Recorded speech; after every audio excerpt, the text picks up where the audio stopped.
El sometimiento. Sometimiento. Sometimiento. Tan pronto escuchamos esta palabra, nuestras mentes muchas de las veces nos llevan a pensar en algo negativo. Nuestro corazón comienza como que a mostrar cierta resistencia. Esta palabra la asociamos normalmente con cosas no tan positivas, como una pelea, donde un peleador somete a otro en un combate. Con un esclavo que es sometido por su amo, el cual lo maltrata. Con el delincuente que tuvo que ser sometido por la policía para poder ser arrestado. Con el esposo golpeador que somete con violencia a su esposa. Por nuestro pecado, iglesia, y por nuestra rebeldía, esta palabra la hemos convertido en algo malo. Sin embargo, Dios la usa para comunicarse con nosotros. Y cuando se trata de dirigirse hacia los suyos, a los que son de la fe en su nombre, la usa en un sentir positivo. La usa como algo bueno que todo hijo de Dios debería estar buscando.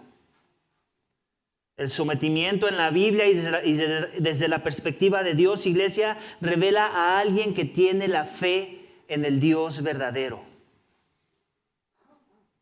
Estos son algunos ejemplos de textos bíblicos que van a respaldar mi argumento en esta introducción del mensaje de esta mañana. Efesios 5, 21. Sométanse unos a otros en el temor de Cristo. Efesios 5, 22. Las mujeres estén sometidas a sus propios maridos como al Señor. Hebreos 13, 17. Obedezcan a sus pastores y sujétense o sométanse a ellos, porque ellos velan por sus almas como quienes han de dar cuenta. Santiago 4, 7. Por tanto, sométanse a Dios. Tito 3:1. Recuérdales a que estén sujetos a los gobernantes, a las autoridades, que sean obedientes, que estén preparados para toda buena obra. Estos son solo algunos entre muchos otros versículos que podría estar citando esta mañana que nos hablan en esa dirección, exhortándonos al sometimiento. Entonces, si esto está en la Biblia, iglesia, si esa palabra la quiere usar Dios y la quiere usar de manera muy intencional para comunicar expectativas que Él tiene sobre nosotros, entonces, ¿por qué nos cuesta tanto trabajo someternos? Decimos que amamos a Dios. Decimos que queremos obedecer su palabra. Pero cuando Dios en su palabra nos llama al sometimiento, entonces como que no queremos obedecerla tanto, ¿cierto? Como que eso ya queremos que sea negociable. Iglesia, tenemos que recordar primeramente esto, que Dios nunca nos pide hacer algo donde Él no nos haya ya dado un ejemplo. Creo que queda muy claro que Jesús, el Dios hombre, existía en forma de Dios, con los mismos derechos y privilegios que el Padre en los cielos. Pero se sometió a su Padre, se sometió a su voluntad en obediencia. Y ese sometimiento lo llevó a la muerte de cruz. Y creo que ahí es donde radica el problema. Que tenemos un cristianismo, nos han vendido la idea de una fe cristiana tan diluida que pensamos que si Dios nos va a llamar a someternos, siempre será en un contexto en donde todo saldrá bien y para nuestro beneficio. ¿Cierto? Esa es la razón por la que nos cuesta tanto trabajo someternos, iglesia. Jesús, el Hijo de Dios, no se sometió a su Padre porque todo iba a salir muy bien. Él lo hizo a pesar de que humanamente hablando todo iba a salir muy mal. Humanamente hablando. Pero entendía que su sometimiento no se trataba de Él, sino de complacer a su Padre. No de beneficios terrenales, sino eternos.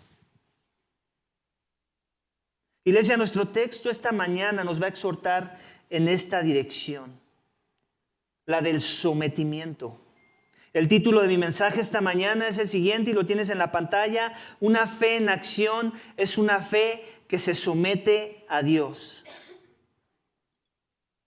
Una fe en acción es una fe que se somete a Dios. Y seguimos con la misma pregunta que viene después del título del mensaje de esta serie.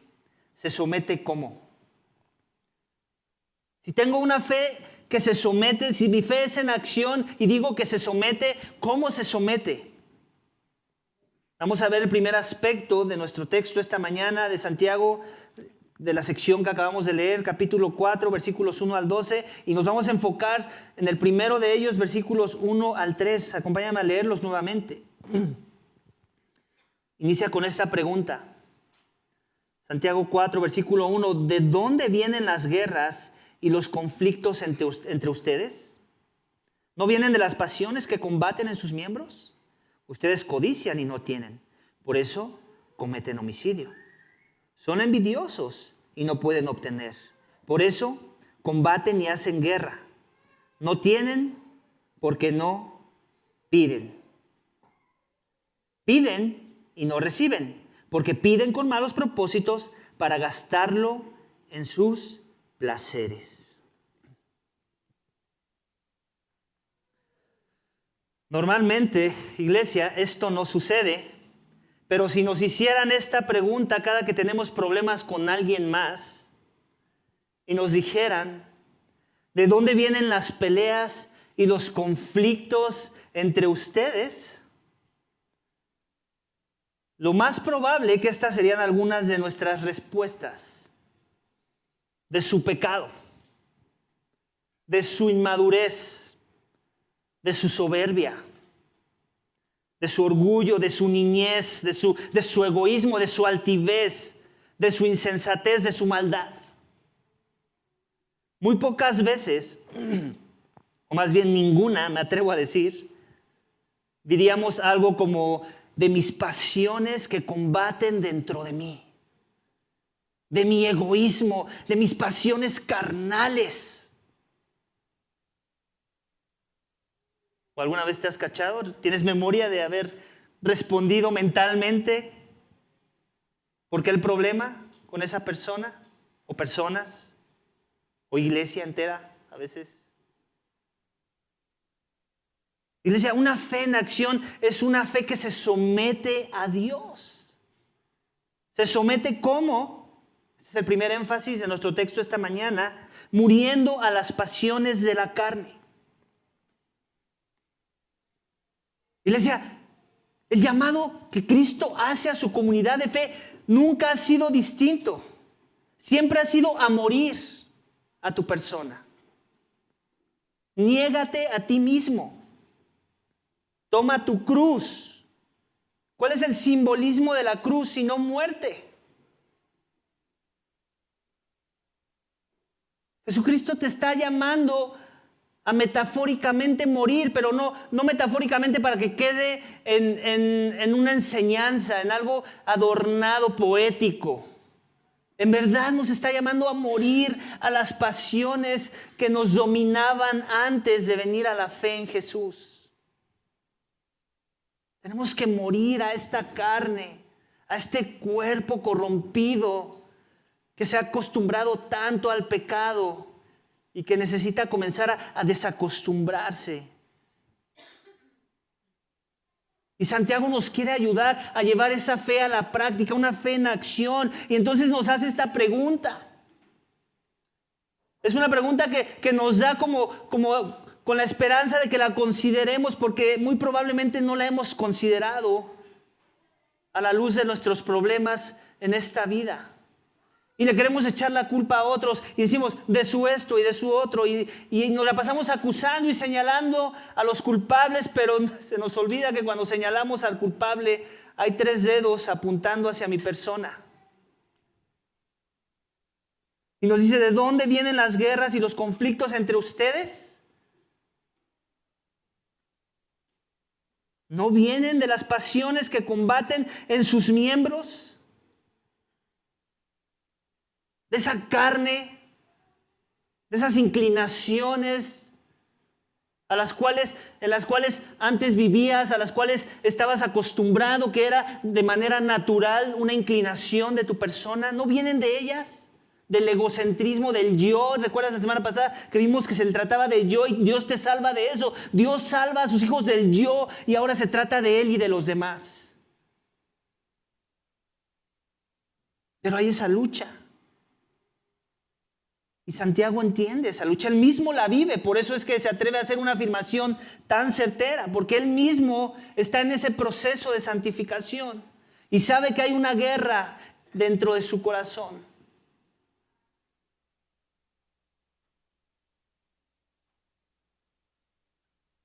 Dice en versículo 2, ustedes codician y no tienen. Sigue elaborando sobre esta idea que vimos la semana pasada de las ambiciones egoístas, los celos. Seguimos pensando horizontalmente. Se nos olvida que hemos sido comprados a precio de sangre, que Dios quiere que pongamos nuestra mirada en las cosas de arriba, no en las de la tierra. Y por eso viene la codicia. Y no tenemos. Y luego viene la consecuencia, por eso cometen ¿qué? Homicidio. Esa siempre va a ser la consecuencia del pecado. Nos va a llevar a pecar de formas que nunca nos lo hubiéramos imaginado. Si no morimos a las pasiones de la carne, si no nos refrenamos, si no estamos siendo expuestos y vulnerables a una comunidad de fe que nos va a ayudar a crecer en esa dirección. El cristianismo diluido y barato te dice, tú lo único que necesitas es este libro y al Espíritu Santo. Ese es el cristianismo diluido y barato y falso. ¿Suena herejía? Tú necesitas a la comunidad de fe, a los cristianos, para que puedas vivir junto con la palabra y junto con el Espíritu estas verdades y puedas en verdad morir a tus pasiones de la carne. Tú necesitas a aquellos que tienen ojos espirituales para poderse escanear a sí mismos y a los demás y poderte decir, creo que tus pasiones no son dignas del llamado que Cristo ha hecho para tu vida. Necesitas venir a la gracia. Necesitas morir al pecado, necesitas arrepentirte de tus pecados, necesitas morir a esa pasión, mortificar el pecado. Son envidiosos y no pueden obtener, por eso combaten y hacen guerra. Otra traducción sería, por eso combaten y pelean. Por eso son los pleitos, las peleas. Y eso sucede de las formas más prácticas que te puedas imaginar. A mí me sucede mucho cuando manejo y alguien se me mete en mi carril, que era mi derecho. Ya me quitó ese carril de manera injusta desde mi perspectiva. Y entonces comienza una guerra dentro de mi corazón. Y por la gracia de Dios he crecido en refrenar la guerra y que se vea expuesta en mi conducta, pero eso no significa que no hay algo que todavía tiene que seguir muriendo adentro.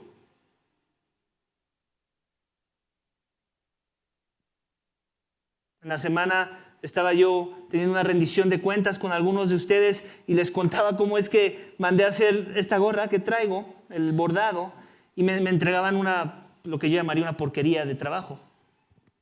Y yo le decía a la persona de la manera más sutil, creo que como nunca he tratado a alguien en mi a disgusto del servicio que me están dando, por la gracia de Dios, lo traté muy bien. Le dije, no, mira, es que ¿cómo crees? Y le ponía ejemplos de cómo creía que yo le iba a aceptar las gorras y todo. Y yo estaba siendo muy cordial, creo que como nunca lo he sido. Pero por dentro estaba enojado. Por dentro estaba, este me quiere tomar el pelo. O sea, su muestrario no se parece en nada a lo que me está entregando. Y yo confesaba y les decía, oren por mí para que yo quiero crecer en ello. Yo quiero crecer en que no nada más mi conducta se vea bien. Que mi corazón también se vea natural.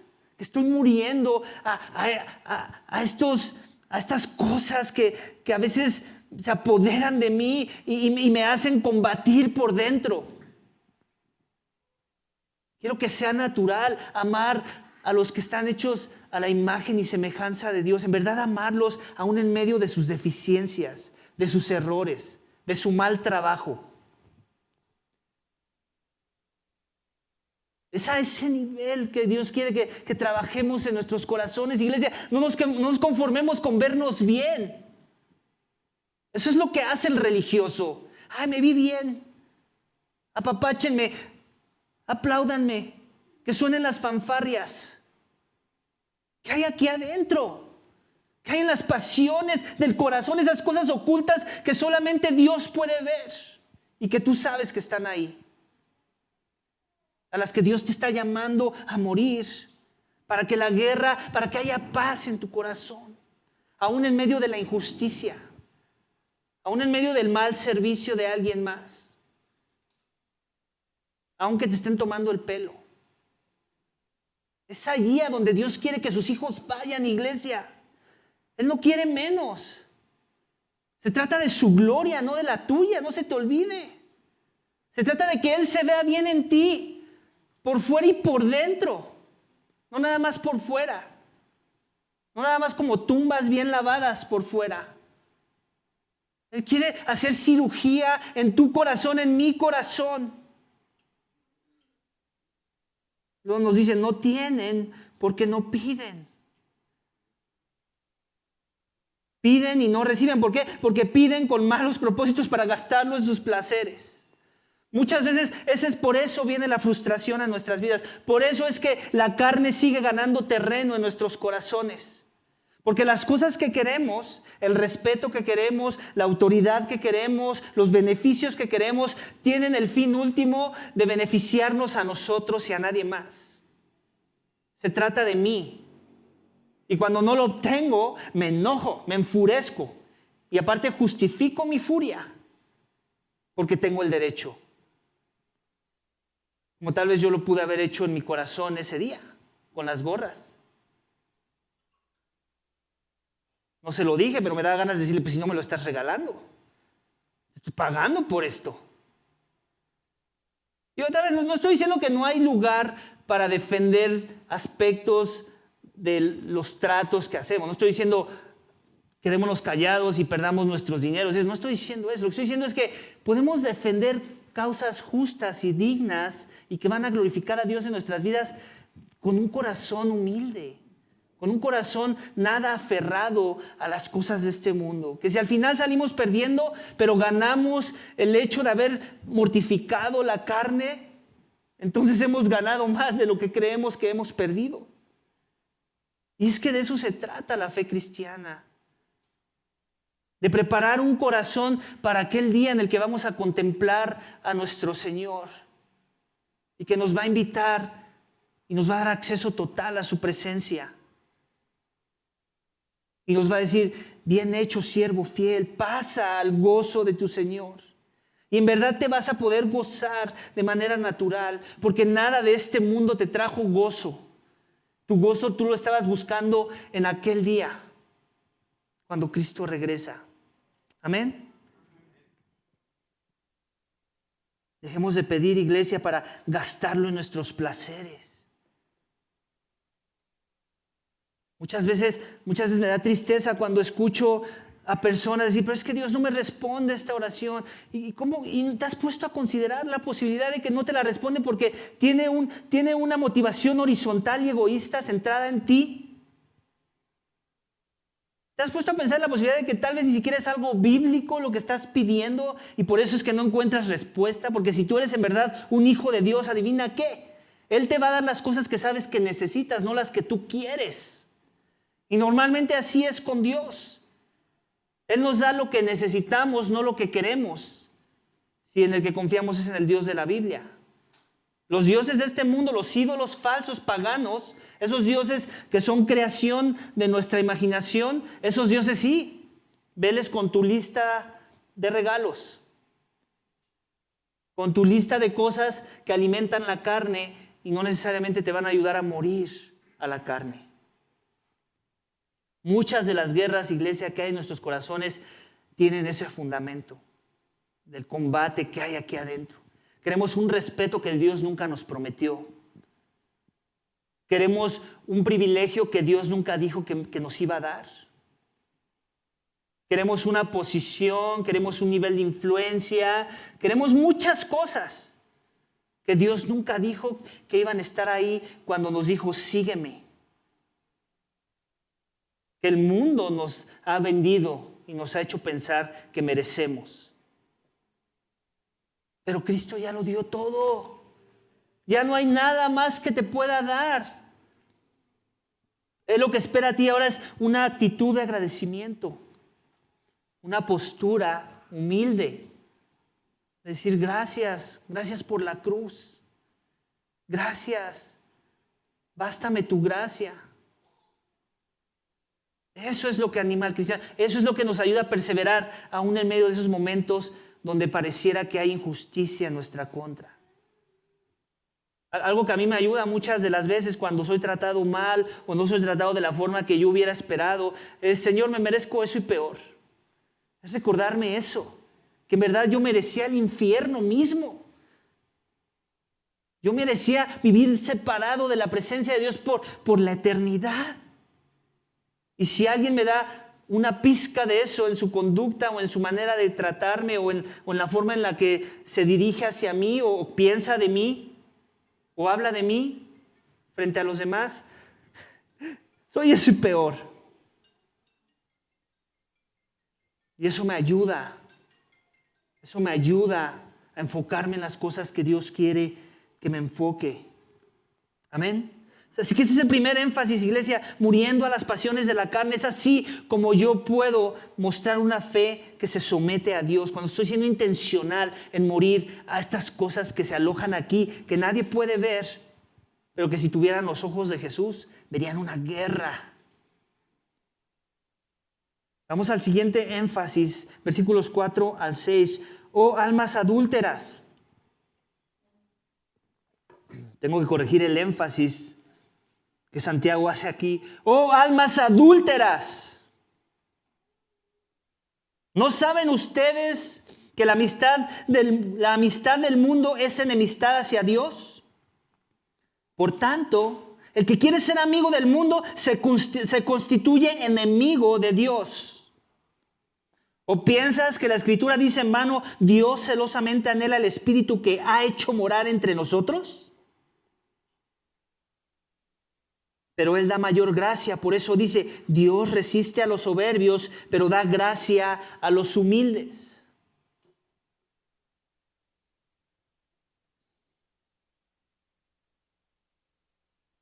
Para aquellos que pensaban que no había lugar para predicar con palabras duras, aquí está uno de los discípulos de Jesús, su medio hermano, predicando, por decirlo así, a través de una carta a un grupo de creyentes. Checa el dato, no le está predicando, no está en la plaza predicándole a los paganos que están haciendo sacrificios a los ídolos. Le está predicando a los que dicen ser de la familia de la fe y les dice esto, oh almas adúlteras.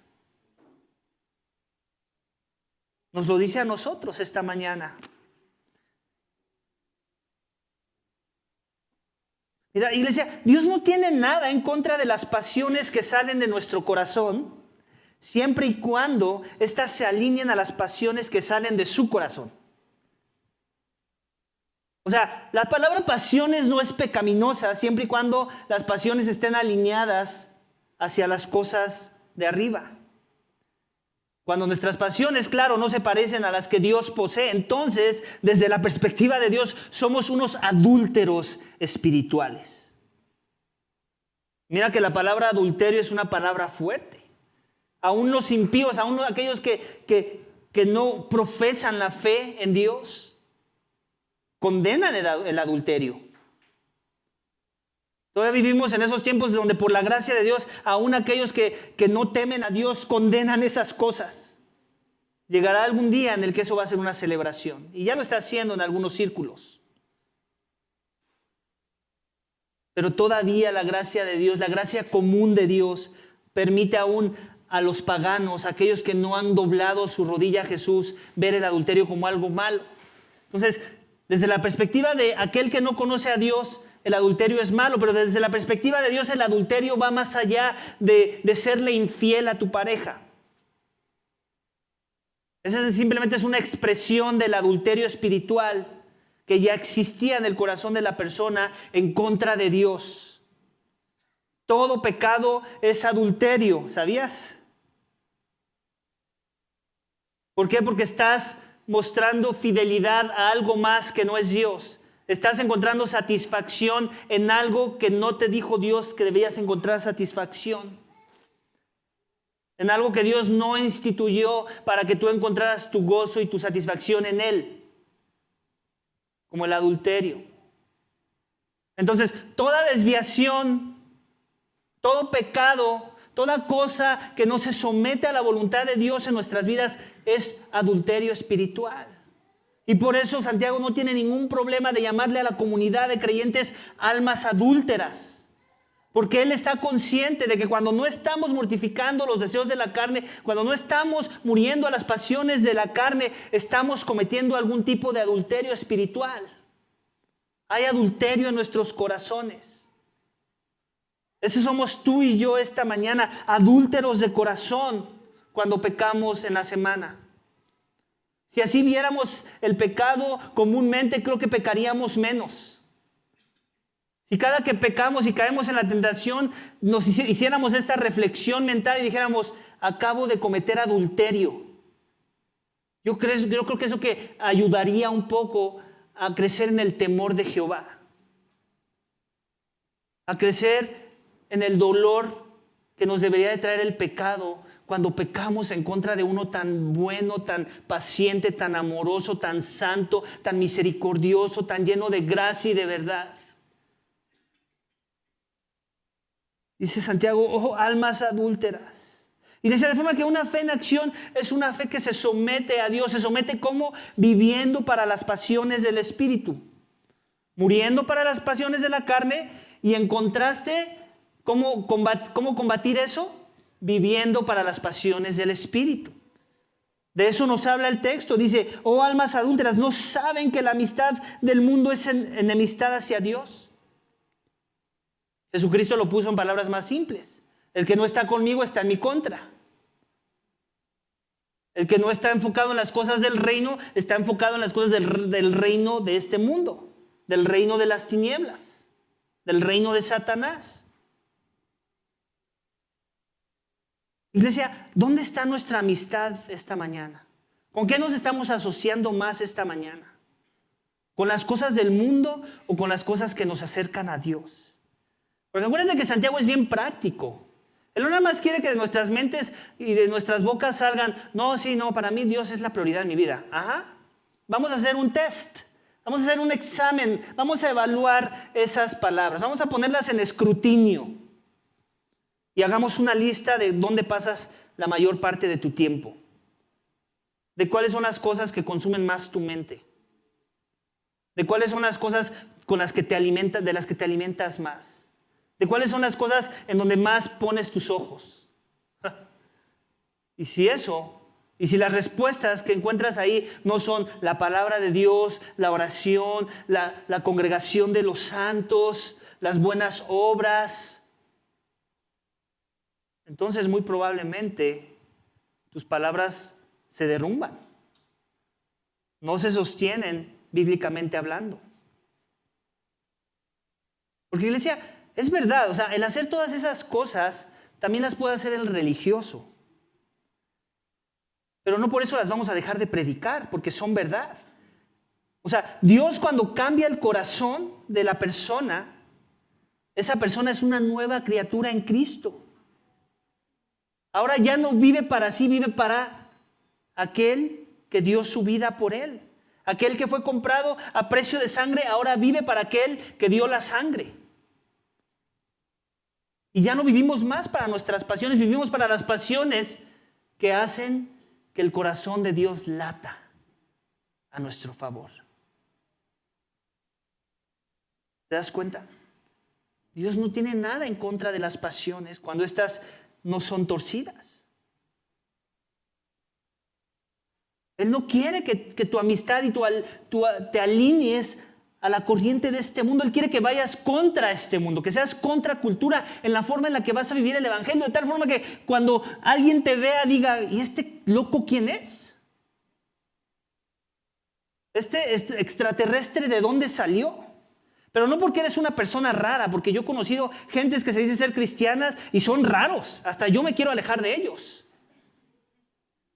La Biblia no está llamando a ser raro, a ser imprudente, a traer tu Biblia en la mano y estar dándole bibliazos a todo mundo. Ese no es el cristianismo.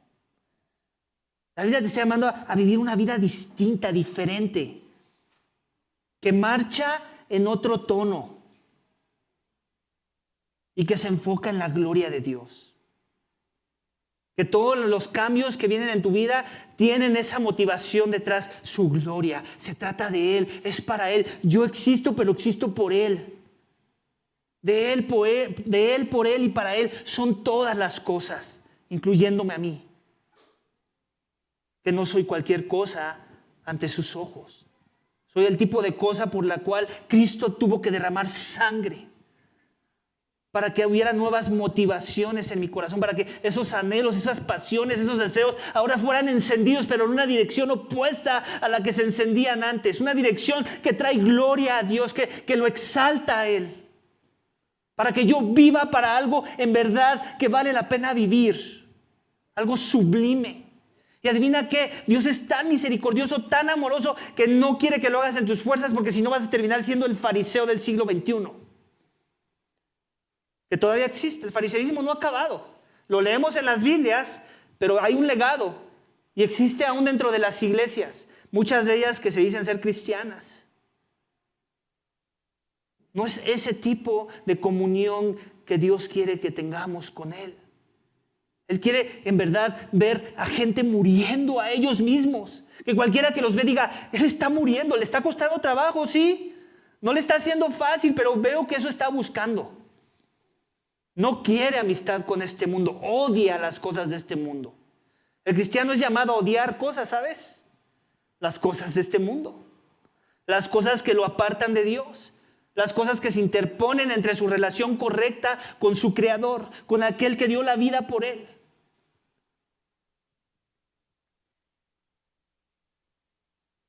Por tanto, el que quiere ser amigo del mundo se constituye en enemigo de Dios. ¿Eso quieres tú, cristiano, esta mañana?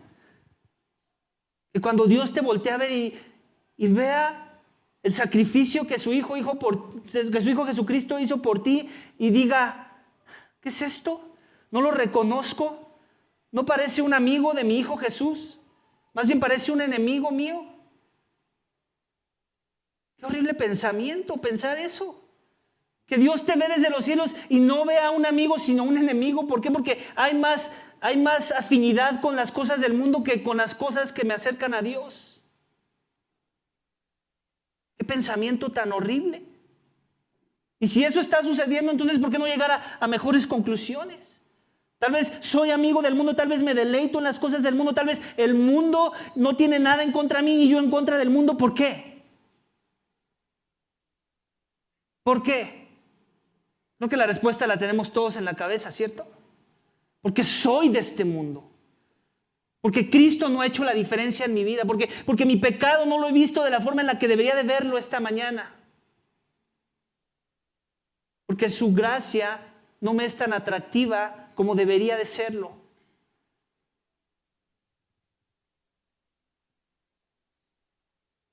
Iglesia, tenemos que ser bien intencionales. No nos podemos quedar acostumbrados a una religión meramente de obras, de cumplir y aparentar.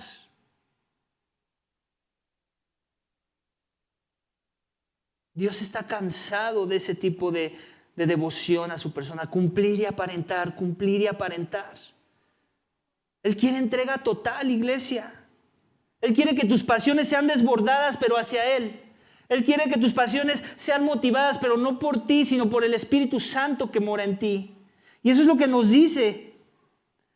Versículo 5. ¿O piensas que las Escrituras dicen en vano, Dios celosamente anhela el Espíritu que ha hecho morar en nosotros? Ve lo que dice Pablo, no Santiago, sino Pablo en 1 Corintios 6, versículo 19. ¿O no saben que su cuerpo es el templo del Espíritu Santo que está en ustedes, el cual tienen de Dios, y que ustedes no se pertenecen a sí mismos porque han sido comprados a un precio? Por tanto, glorifiquen a Dios en su cuerpo y en su espíritu, los cuales son de Dios. ¿Te das cuenta? No hay nada de lo que tú eres que te pertenece. En cuerpo y en espíritu, si en verdad has confiado en Jesús como tu Señor y Salvador, en verdad te has arrepentido de tus pecados, en verdad has puesto toda tu esperanza en lo que Cristo ya hizo por ti en esa cruz, su vida, su muerte, su resurrección. Nada de lo que tú crees que tienes o eres te pertenece, todo le pertenece a Él. Aún las cosas que Él te da, tus dones, tus posesiones, no son tuyas, son de Él. Él te las dio ¿para qué? Para que las uses a su servicio, para sus propósitos. Para que de alguna forma seas un instrumento en sus manos, para que Él continúe su plan redentor en tu vida y en la de los demás que te rodean, en los círculos en los cuales Dios te pone. Hay un celo de Dios. Aquí es la segunda vez que vemos que hay celo de Dios. Un celo santo. Dios pone su espíritu en tu persona cuando confiesas que Cristo es el Señor, cuando te arrepientes de tus pecados. Él lo hace para comenzar a trabajar en tu corazón una conformidad a la imagen de su Hijo, y ahora le perteneces. Una vez que Él pone ese espíritu en ti, Él no lo quita de ahí. Ahí lo deja. Porque va a comenzar una nueva obra. Esa nueva obra que inicia en el proceso de arrepentimiento y fe, persevera hasta aquel día que Cristo regrese o que seamos llamados a su presencia. De forma que si eres una posesión de Dios, adivina qué, nadie te puede arrebatar de su mano, porque el Padre que te puso en sus manos de Cristo, lo vimos en la serie del Evangelio de Juan, Él es más poderoso que el que está en este mundo. Que el príncipe de las tinieblas, que aquel que tiene cegados las mentes y cauterizadas las conciencias de los que no han doblado su rodilla a Cristo. Entonces, Dios sigue comprometido con tu salvación. Él no ha tirado la toalla. La pregunta es si tú o yo hemos tirado la toalla esta mañana. ¿Hay algún pecado, alguna pasión de la carne que quieres prevalecer sobre las pasiones que el Espíritu quiere infundir en tu corazón esta mañana? ¿Cuál es? No te enfoques en todas porque te vas a abrumar y no vas a hacer nada saliendo de aquí. Enfócate en una.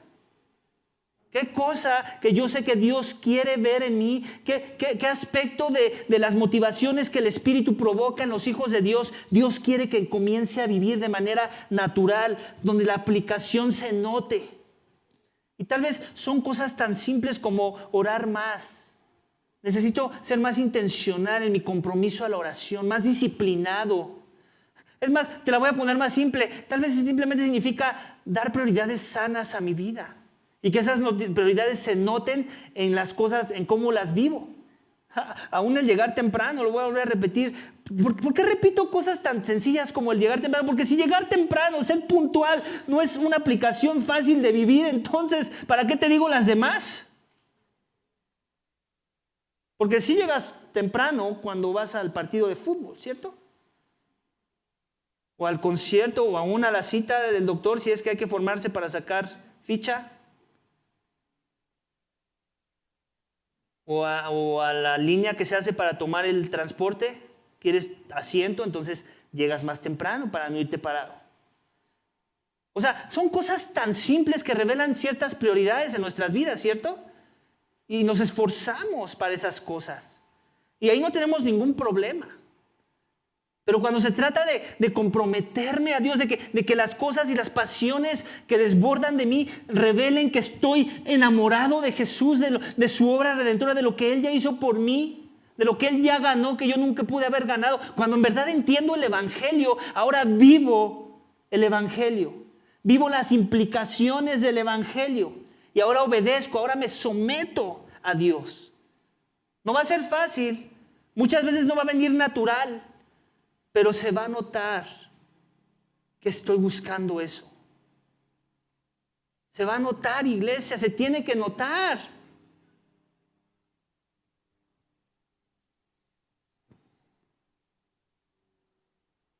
Si el Espíritu mora en ti, si es la tercera persona de la Trinidad que es Dios morando en ti, ¿acaso hay algo más poderoso que eso?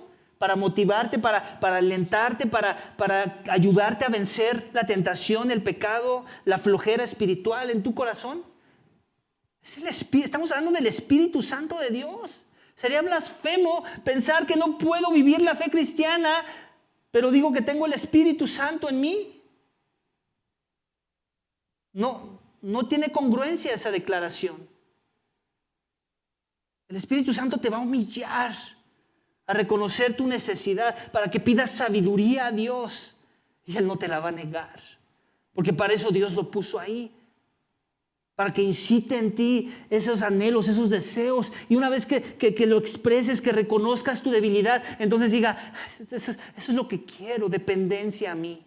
Para eso soy un padre, para eso tú eres mi hijo, para que esa relación, esa interacción así se vea como alguien que depende de su padre.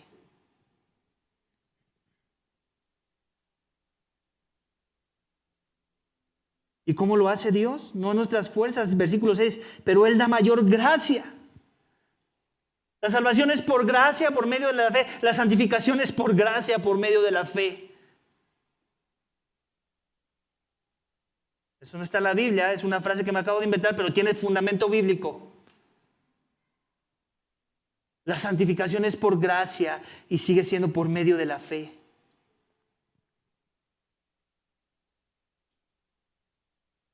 Dios resiste a los soberbios, pero da gracia a los humildes. ¿Quién es el soberbio?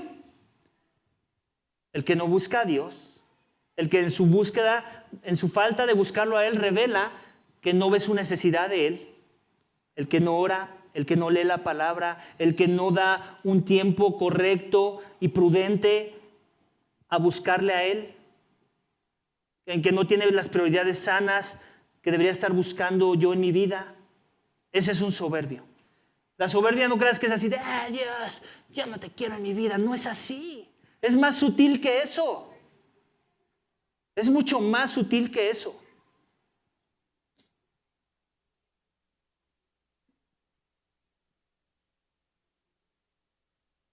Así que ese es el segundo énfasis, iglesia. Tengo que vivir para las pasiones del Espíritu, pero para eso tengo que en verdad creer que el Espíritu mora en mí.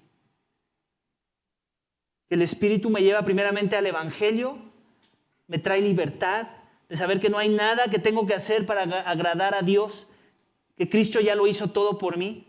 Y una vez que tengo esa libertad de saber que no hay una obra que yo haga buena o muy buena que vaya a agregar a mi justificación, a mi aceptación delante de la presencia de Dios, eso el Espíritu me ayuda a entenderlo. Y una vez que eso está claro en mi mente, entonces ahora puedo vivir libre para someterme a Dios. En la guianza por el Espíritu que me guía a toda verdad, el Espíritu de vida, para que yo pueda vivir según las pasiones que están en el corazón de Dios y que Él ya me reveló en su palabra, iglesia. El último énfasis lo vamos a encontrar en los versículos 7 al 10. Vamos a leerlo juntos. No, el penúltimo. Por tanto, sométanse a Dios, resistan pues al diablo y huirá de ustedes. Acérquense a Dios y Él se acercará a ustedes. Limpien sus manos, pecadores, y ustedes de doble ánimo. Purifiquen sus corazones, aflíjanse, lamentense y lloren. Que su risa se convierta en lamento y su gozo en tristeza. Humíllense en la presencia del Señor y Él los exaltará. Iglesia, a veces nos cuesta, ¿verdad?, identificar el falso arrepentimiento tanto en nuestras propias vidas como en las vidas de los demás, pero no es tan difícil. El falso arrepentimiento y la razón por la que se convierte difícil de discernir es porque no lo entendemos bíblicamente. El que demuestre un arrepentimiento bíblico no solo abandona su pecado, sino que ahora corre hacia Dios para resistir la tentación y el diablo. Ese es el arrepentimiento bíblico. No solo abandono, sino ahora corro a la dirección correcta. No como el alcohólico anónimo que abandona el alcohol, pero corre a otro ídolo, ¿cierto? Ese no es arrepentimiento, según la Biblia. El arrepentimiento bíblico es abandono el alcohol o abandono aquello que me esclavizaba a mi pecado, a mis pasiones de la carne, y ahora corro a Jesús, a sus medios de gracia. De forma que, iglesia, una fe en acción es una fe que se somete a Dios. Se somete ¿cómo? Resistiendo al diablo, acercándose a Dios. ¿Te das cuenta? Es una sola frase.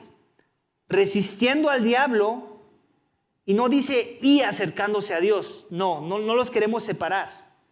Yo no puedo resistir al diablo si no me estoy acercando a Dios. No es que puedo hacer una sin hacer la otra. Necesito estar cerca de Dios, entonces voy a poder resistir al diablo. Necesito poner mis ojos en Cristo, correr a la cruz, depender de la gracia, para entonces cuando venga la tentación, entonces cuando el diablo me invite a ser amigo de este mundo, entonces yo pueda resistir. Y eso es lo que el texto nos está incitando, iglesia. Por tanto, sométanse a Dios. ¿Te das cuenta? El llamado es al sometimiento. Esa palabra que tanto trabajo nos cuesta escuchar. Sométete, sométete. Y no es muy diferente a las religiones paganas, quiero que sepas. El musulmán también habla del sometimiento a Alá. Sumisión. Obviamente la forma en la que ellos manejan este concepto no tiene nada que ver con paciencia, con misericordia, con amor. Es sumisión o por las buenas o por las malas. Con tu cabeza pegada o con tu cabeza despegada. Ese es el tipo de sumisión de una religión que no tiene como centro el corazón de Dios. Una falsa religión. Pero la sumisión a la que Dios nos está llamando tiene un fundamento en el amor.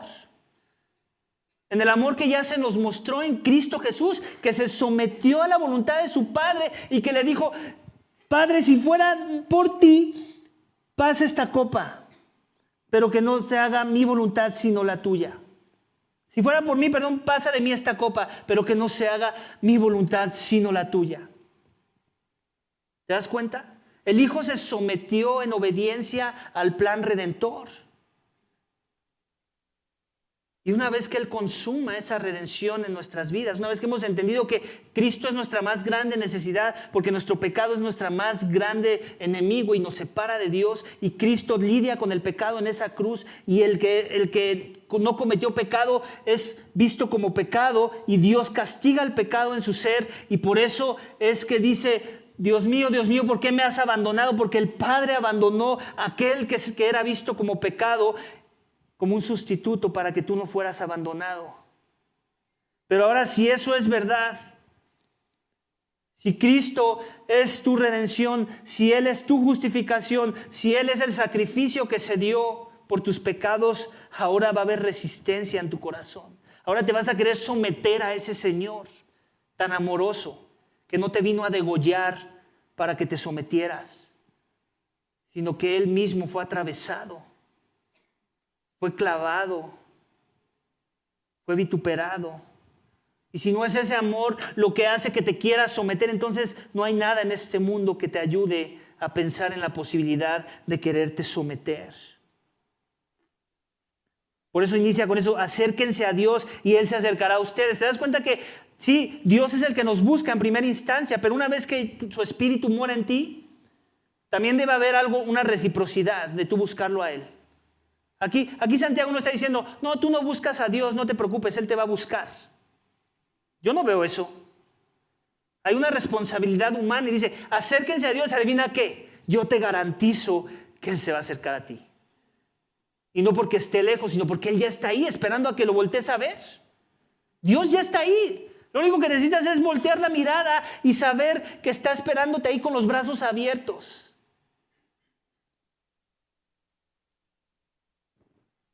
Limpien sus manos, pecadores. ¿Te das cuenta otra vez? Responsabilidad humana. Yo tengo mi parte en este proceso de santificación. Sí, es el Espíritu que mora en mí, que me incita, que me anima, que me empuja, pero hay cosas que yo tengo que hacer. Tengo que ser estratégico, tengo que limpiar mis manos. Ahí no dice, y no te preocupes, Dios limpiará tus manos, de manos sucias. No, tú limpia tus manos, tú haz algo. Tú vive tu fe. Lleva a la práctica mi enseñanza, dice Santiago. Y ustedes de doble ánimo purifiquen sus corazones. Ahí está hablando de que Dios va a purificar tu corazón. Hay otros textos que lo dicen, pero este en particular no dice eso. ¿Qué es lo que va a provocar todo eso? Que yo limpie mis manos, que yo purifique mi corazón. Pues que me acerque a Dios. Es la consecuencia de que me acerque a Dios, de que obedezca y me someta a ese mandamiento. ¿Y cómo se acerca un cristiano a Dios? ¿Simplemente abriendo esta Biblia y leyéndola? Es parte del proceso. ¿Simplemente orando? Es parte del proceso. ¿Sabes cuál es la forma más sana de acercarse a Dios? Leyendo tu Biblia, orando, en el contexto de vivir la fe en una comunidad de fe. ¿Sabes por qué? Porque existe este peligro, que cuando tú abras tu Biblia y leas cosas, haya cosas que no entiendas y que necesitas que alguien te explique. Como el eunuco, ¿recuerdas en Hechos? El etíope eunuco que necesitaba que alguien le explicara eso que él leía de la palabra de Dios. También existe la posibilidad de que ores, pero ¿qué crees? Que pidas mal, porque pides para tus malos placeres, para tus vanos y mundanos placeres. Y entonces habrá algún hermano que en misericordia, eso esperaría yo, te diga, oye, eso que pides, pues no se alinea a la voluntad de Dios. No se alinea al palpitar del Espíritu en el corazón de un creyente. Entonces, ¿quién muchas veces me va a corregir mi oración y mi lectura de la palabra? Una comunidad sana de fe. ¿Te das cuenta? Otra vez, la eclesiología es central en que yo viva sanamente mi fe. Si yo no estoy conectando con una iglesia de manera sana, si no estoy comprometiéndome con esa comunidad de fe, si no estoy buscando crecer en mis relaciones íntimas con ese bonche de pecadores como yo, y si no me estoy humillando para ser enseñado, por eso es que dice aquí, humíllense.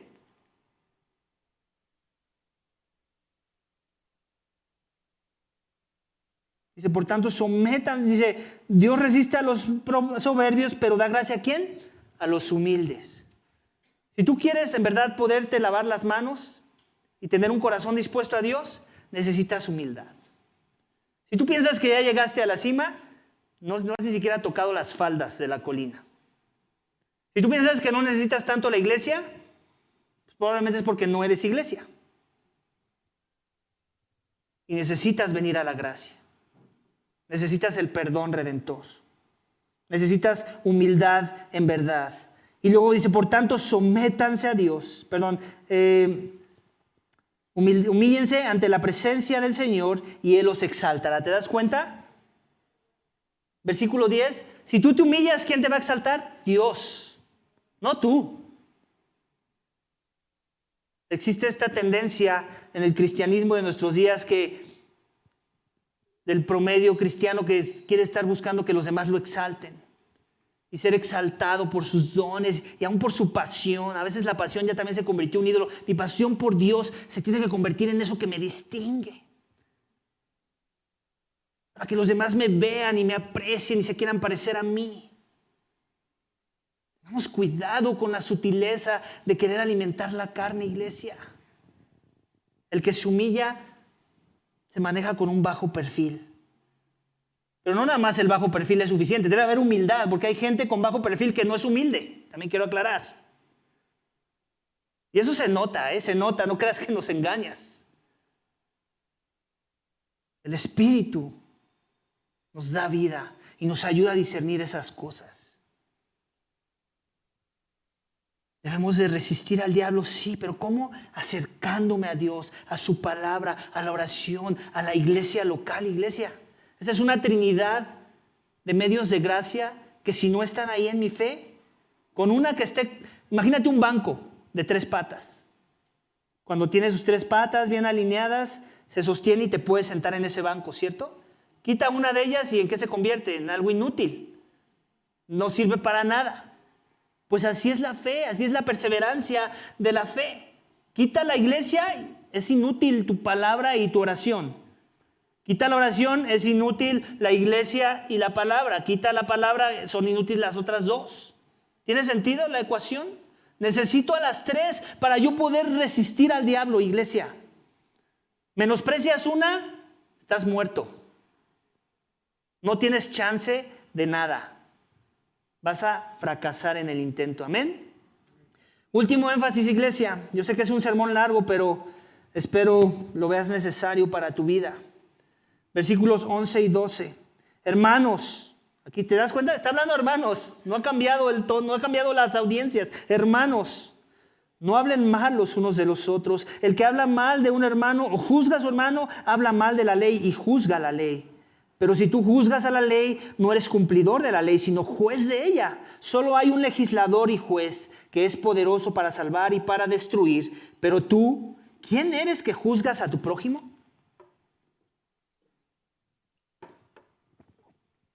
Iglesia, cuando hablo mal de los que son de la fe en Jesús, tenemos que decir esto en base a lo que hemos venido conectando con esta idea del sometimiento, del llamado a someternos. Cuando yo hablo mal en contra de un verdadero hijo de Dios, esto revela mucha falta de sometimiento a Dios, ¿sabes? ¿Alguna vez te habías puesto a pensar en esta idea? ¿Por qué está metiendo en esta idea, este concepto, en este tema de esta sección del sometimiento, ahora el hablar mal de un hermano? ¿Acaso es que tenemos que hacer una conexión ahí? Muy probablemente sí. Si tú, por ejemplo, hablas mal en contra de uno de mis hijos, sabes que tengo 3 hijos, y si yo me entero que tú estás hablando mal en contra de uno de ellos, ¿adivina qué? Yo me lo tomo personal. Es como si estuvieras hablando mal en contra mía. Así sucede con Dios. Si hablas mal en contra de los hijos del juez de los cielos, es como estar hablando mal en contra de ese juez, y que por cierto ya habló con respecto a sus hijos. Él ya habló. Y lo que dijo es que ellos son santos, son puros, son sin pecado. En ellos se encuentra complacencia. ¿Te imaginas? El tipo de atrevimiento que tenemos cuando hablamos mal en contra de un hijo de Dios. De forma que si alguien habla mal en tu contra y tú eres en verdad un hijo de Dios, la persona que habla mal de ti está diciendo que en ti no encuentra complacencia, contrario a lo que Dios ya dijo de tu persona. De forma que esta persona que habló lo contrario a lo que Dios ya decretó sobre tu vida, se está autoproclamando juez de tu alma. Es lo que está diciendo Santiago. Dios ya dijo inocente y tú dices no, culpable. Dios ya dijo amado y tú dices no, te desprecio.